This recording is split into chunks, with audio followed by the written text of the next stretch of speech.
আনুষ্ঠানিকভাবে দায়িত্ব পাওয়ার পর আজ থেকে রাজশাহীর রাস্তায় ট্রাফিকের দায়িত্ব পালন করছেন বাংলাদেশের আনসার ও গ্রাম প্রতিরক্ষা বাহিনীর সদস্যরা। তবে এখনো নগরীর সড়কগুলোতে অবস্থান ধরে রেখেছে বিভিন্ন শিক্ষা প্রতিষ্ঠানের শিক্ষার্থী এবং বিভিন্ন সংগঠনের স্বেচ্ছাসেবকরা। তারাই প্রধানত সড়কে গাড়ি চলাচল সহ অন্যান্য শৃঙ্খলা রক্ষার কাজ করছেন। যে দেশে সরকার পতন হয়েছে, এখন ট্রাফিক পুলিশও তারা নাই, মানুষজন চলতে পারছে না, তাদের নিজেদের মধ্যে গন্ডগোল লেগে যাচ্ছে। আর যে পরিমাণ বিশৃঙ্খলা ঠেকানোর জন্যই মূলত আমরা সাধারণ স্টুডেন্ট হিসেবে নেমে এসেছি, যেন কোনো ধরনের বিশৃঙ্খলা না হয়, তাদের মধ্যে যেন কোনো ধরনের কোনো সহিংসতা আর না হয়। আর সব থেকে বড় কথা, নিরাপদ সড়কের জন্যই আমরা আসলে নেমে এসেছি। শিক্ষার্থীদের এমন কার্যক্রমকে প্রশংসায় ভাসাচ্ছেন পথচারীরা। আমরা সাধারণ জনগণ খুবই খুশি, এইভাবে যদি পুলিশরা করতো তাহলে আরো ভালো হতো। এছাড়াও রিক্সা চালকরাও জানান ট্রাফিক পুলিশের থেকে ভালো কাজ করছে এই সাধারণ শিক্ষার্থীরা। না কাছে সুবিধা হচ্ছে, আমার জামে কম হচ্ছে, মোটরে কম হচ্ছে জাম। আবার একটা জাম হলো না, পুলিশ থাকলো নি, একটা জাম হলো না। শিক্ষার্থীদের এই কার্যক্রম সুন্দরভাবে পরিচালনা করতে তাদের পাশে দাঁড়িয়েছেন শিক্ষকরা এবং তারা তাদেরকে বিভিন্ন রকম খাদ্য সামগ্রী দিচ্ছেন। এবং আমরা শিক্ষক হিসেবে বিবেকের জায়গা থেকে অন্তত মিনিমাম একটু তাদের পাশে দাঁড়ানোর জন্য আমরা একটু সামান্য ড্রিঙ্কস নিয়ে তাদের পাশে এসে আমরা দাঁড়িয়েছি। আমরা আরো গর্বিত যে আমাদের সন্তানরা, ছেলেরা তো আছেই, মেয়েরা পর্যন্ত ট্রাফিকের দায়িত্ব পালন করছে। আমরা বিশ্বাস করি আগামী দিনে একটি সমৃদ্ধশালী বাংলাদেশ সারা পৃথিবীর বুকে সগৌরবে দাঁড়িয়ে যাবে তাদের নেতৃত্বে।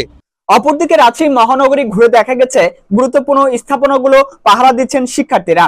রাজশাহীর কেন্দ্রীয় চিড়িয়াখানা ও উদ্যানে গিয়ে দেখা যায় সেখানে বৈষম্য বিরোধী ছাত্র আন্দোলনের শিক্ষার্থীরা এই গুরুত্বপূর্ণ স্থাপনা লুটের হাত থেকে রক্ষায় পাহারা দিচ্ছেন। এবং সেই লক্ষ্যেই আমরা বিভিন্ন ধরনের প্রতিষ্ঠান এবং সংগঠনের ছাত্রছাত্রীরা এই জন্য রাজশাহী চিড়িয়াখানায় আজ গতকাল থেকে আমরা প্রায় নিরাপত্তার কাজে নিয়োজিত রয়েছি এবং এখন পর্যন্ত গতকাল রাত্রেও সেনাবাহিনীর তত্ত্বাবধানে আমরা এখন পর্যন্ত এটা নিরাপত্তার কাজে নিয়োজিত রয়েছি। তারা জানান চিড়িয়াখানা থেকে হরিণ লুট করা হয়েছে বলে সোশ্যাল মিডিয়ায় গুজব ছড়ানো হচ্ছে। যে হরিণ নিয়ে গিয়েছিল সে আবারও ফিরিয়ে দিয়ে গেছে, কোনো হরিণ লুট করা হয়নি। এই গুজব ছড়ানো থেকে বিরত থাকার আহ্বান জানান।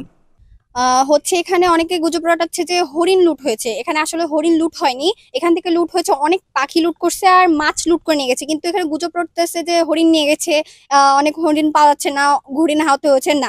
এখানে যারা কর্মকর্তা ছিল, দায়িত্ব ছিল, আমি তার সাথে কথা বলছি, বলছে হরিণ কিছু লুট হয়নি, তাছাড়া পাখি, মাছ আরো যেগুলো কিছু পশু পাখি ছিল এগুলো নিয়ে গেছে, তাছাড়া হরিণের কিছু হয়নি। তাদের এই কার্যক্রমকে সহযোগিতা করার জন্য সকলকে এগিয়ে আসার আহ্বান জানান। আমি সবাইকে এটাই অনুরোধ করব যে যে যেখানে আছে, যে যে পরিস্থিতিতে আছে, যে যে পেশাতে আছে আর যেখানে আছে, তারা যেন আগিয়ে আসে। পুলিশ যদি আরো 1 মাস না আসে, আমরা ছাত্ররাই জনগণের নিরাপত্তা দিব বলে জানান রাজশাহী বিশ্ববিদ্যালয়ের বৈষম্য ছাত্র বিরোধী আন্দোলনের সমন্বয়ক সালাউদ্দিন আম্মার। আলহামদুলিল্লাহ, এখন বলতে পারেন যে আপনি ছাত্রদের হাতেই সবকিছু। এখন ছাত্ররা প্রোটোকল দিচ্ছে আমাদের অস্ত্রাগার, ছাত্ররা প্রোটোকল দিচ্ছে আমাদের চিড়িয়াখানা, ছাত্ররা প্রোটোকল দিচ্ছে বিভিন্ন কারুকার্যের যে জায়গাগুলা, ছাত্ররা রাস্তা পরিষ্কার করতেছে, ছাত্ররা ট্রাফিক পুলিশের কাজ করতেছে।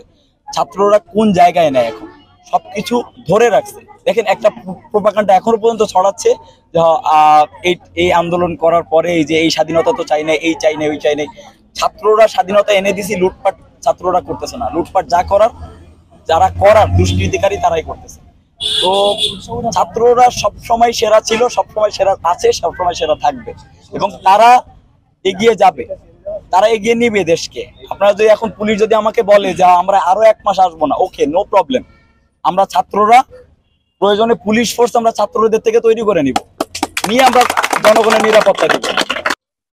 এ যেন অন্যরকম এক প্রজন্মকে দেখছে বাংলাদেশ, যারা বৈষম্য বিরোধী আন্দোলন থেকে শুরু করে দেশটাকে যেভাবে মুক্ত করলো, তারপর আমরা দেখলাম যে তারা এই ট্রাফিক ব্যবস্থা ভেঙে পড়েছিল, সেই ট্রাফিক ব্যবস্থা নিয়ন্ত্রণের কাজ করছে, শহরকে পরিষ্কার রাখার কাজ করছে এবং সরকারি যে স্থাপনাগুলো রয়েছে সেগুলো রক্ষার কাজ করছে। তুহিন, রাজশাহী নিউজ 24।